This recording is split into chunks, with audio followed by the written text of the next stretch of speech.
Good morning, students. Let's continue with history, lesson number 3, the Harappan civilization.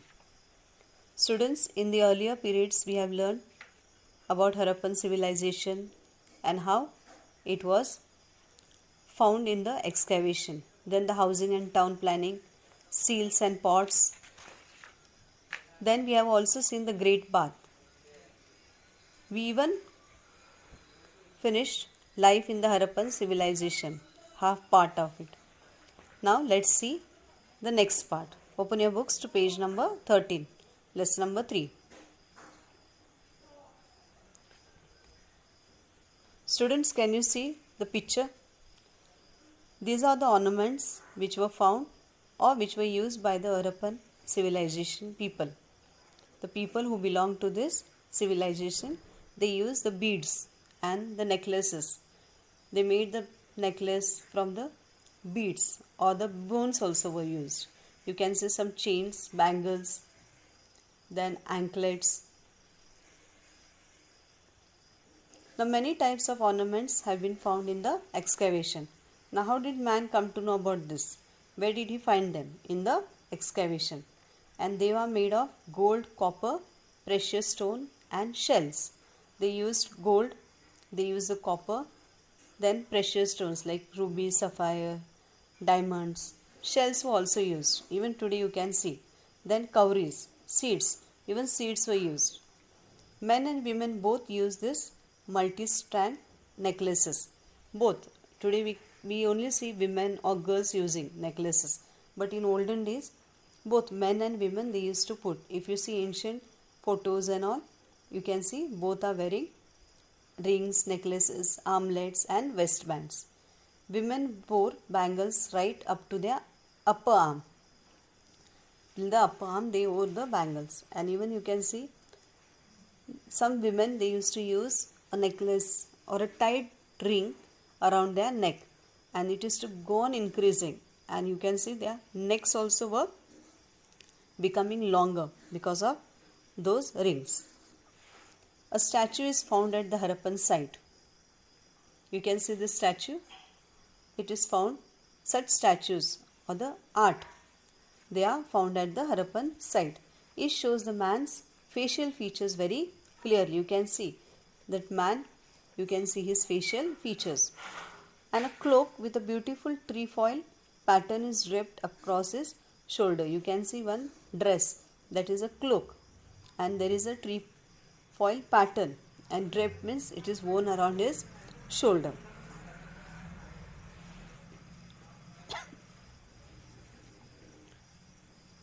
Now let's see the trade. Now the Harappan people carried trade on within India and also along with other countries. They used to travel from India to other countries, and we have seen this in our previous lesson, that how the people they had come to India. In the first lesson we have seen the Chinese, how they had come to India. Then we have seen the Silk Route. All this we have seen. The Indus Valley was known for the high quality cotton. In Indus Valley, cotton was found on a large scale, and this cotton was exported to regions like West Asia, Southern Europe and Egypt. Even cotton cloth was exported. The traders of the Harappan civilization provided muslin cloth to Egypt. Muslin cloth was sent to Egypt.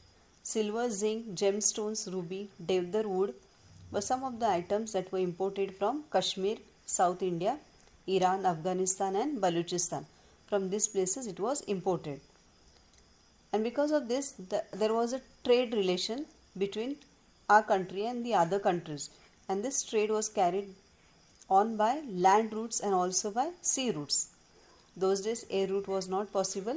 It was not there. So land routes and sea routes was used. Some of the excavated seals bear pictures of ships. A huge dockyard has been discovered at Lothal. The trade of the Harappan civilization was carried along the coastline of the Arabian Sea. We have seen in the map. Then you can see in this picture an artist's visualization of the dockyard at Lothal. Some remains were there, and then that artist has nicely visualized how you can see the sea route, the blue color. You can see the route, the waterway, and then the people, how they used to live there. You can see the houses and all. Now, reasons for the decline of the Harappan civilization. Now, why we can't see the Harappan civilization today? The reasons again we have learned in the previous lessons. Because of frequent floods, invasions by foreign tribes, decline in trade. These were the reasons. Frequent floods, there was high rainfall, and because of floods, today if you see, we have built dams across the rivers and we stop the water, but still we have floods. But those days there were frequent floods, invasions by foreign tribes. Foreigners used to come, and because of all these things, some fights were there, and this led to the decline in the trade. That is, because of the floods, the crops were not grown properly, or they were wasted, or they were lost in the water. They did not grow properly, and because of this, there was no proper trade.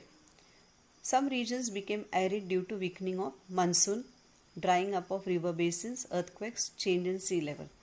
Now, some rivers, some areas, the rivers used to become dry because of no rainfall. Some places there used to be drought, some places there used to be flood. Then earthquakes, and then the sea level water used to change. Like if you have seen in tsunami, the waves used to rise up to 15 feet and all, and then a city was fully destroyed or demolished, or it was under the water. So all these things led to the decline of the trade, and the people left their places. People migrated to other places, leading to the decline of cities. Now wherever this disasters took place, the people did not stay there because of the fear. Earthquake, flood, all these things, sometimes even some rare diseases also. Then they used to leave their places and they used to go to other places. Now if you have seen during this pandemic, we have seen many people from Bombay, they have left Bombay and they have gone to their places. Even they have gone to their villages to settle. So the people have migrated from their places because of some or the other reason. The Harappan civilization was a prosperous and flourishing urban civilization, and this led to the foundation of the Indian civilization. And on this grounds only we see how the things were made, how they were constructed, and this became the base for the Indian civilization. So students, now you will read this part, understand it, and try to solve the question answers. Read the lesson and search for the answers. You can write these answers in your rough notebook. Now see, there is one activity on page number 14. Prepare an outline map of your school and show the various places like library, playground, computer room, etc. on the map. You can just do it in your notebook. Then second one, prepare a detailed note on the grain storage system used in your family, in your houses, how it is kept. Then you can see one question number 2. What will you do when you visit an ancient site to obtain information? Now this you can do. You can visit any place on the internet and you can write about it.